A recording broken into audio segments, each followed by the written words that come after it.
97.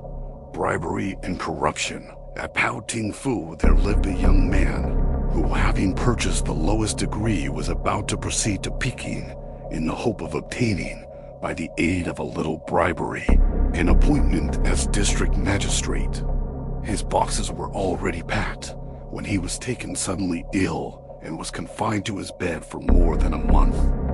One day the servant entered and announced a visitor, whereupon our sick man jumped up and ran to the door as if there was nothing the matter with him. The visitor was elegantly dressed like a man of some position in society, and after bowing thrice, he walked into the house explaining that he was Kongsun Shaya, tutor to the 11th prince, and that he had heard on Mr. So-and-so wished to arrange for the purchase of a magistracy.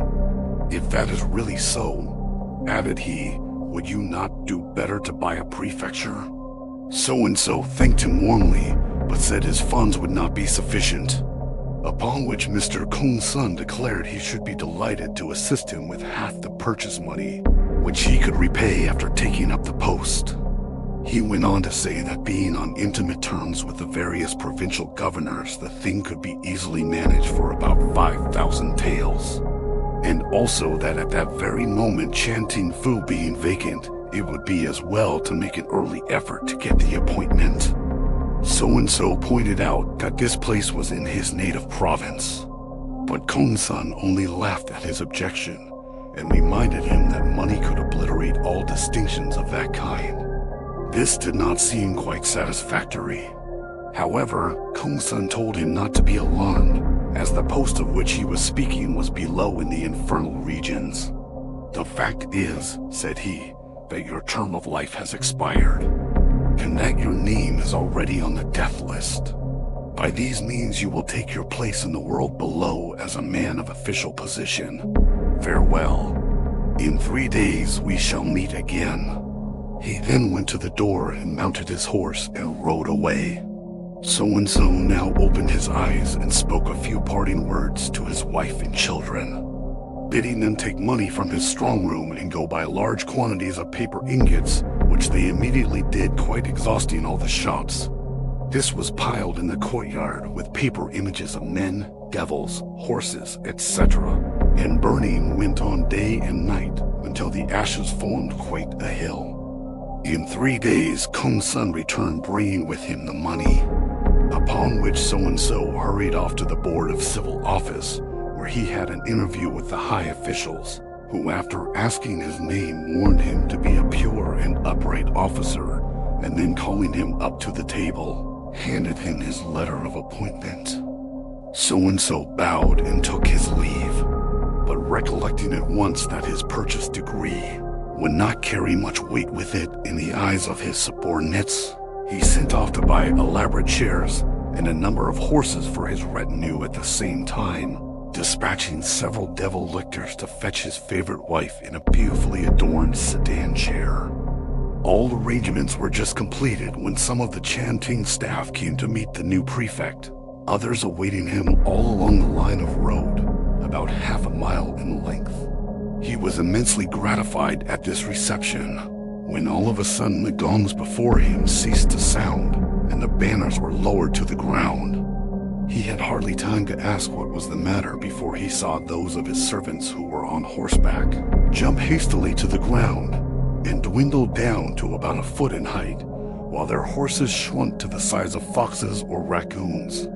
One of the attendants near his chariot cried out in alarm, "Here's Quan Ti," and then he too jumped out in a fright and saw in the distance Quan Ti himself slowly approaching them, followed by 4 or 5 retainers on horseback.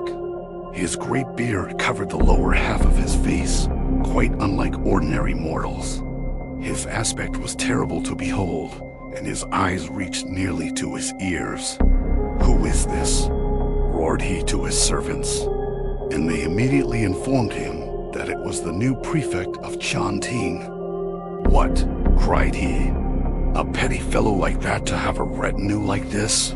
Whereupon so-and-so's flesh began to creep with fear, and in a few moments he found that he too had shrunk to the size of a little boy of 6 or 7. Quan Ti bade his attendants bring the new prefect with them and went into a building at the roadside, where he took up his seat facing the south and calling for writing materials told so-and-so to write down his name and address. When this was handed to him, he flew into a towering passion and said, "The scribbly scrawl of a placeman indeed. Can such a one be entrusted with the welfare of the people? Look me up the record of his good works." A man then advanced and whispered something in a low tone, upon which Quan Ti exclaimed in a loud voice, "The crime of the briber is comparatively trifling. The heavy guilt lies with those who sell official posts for money."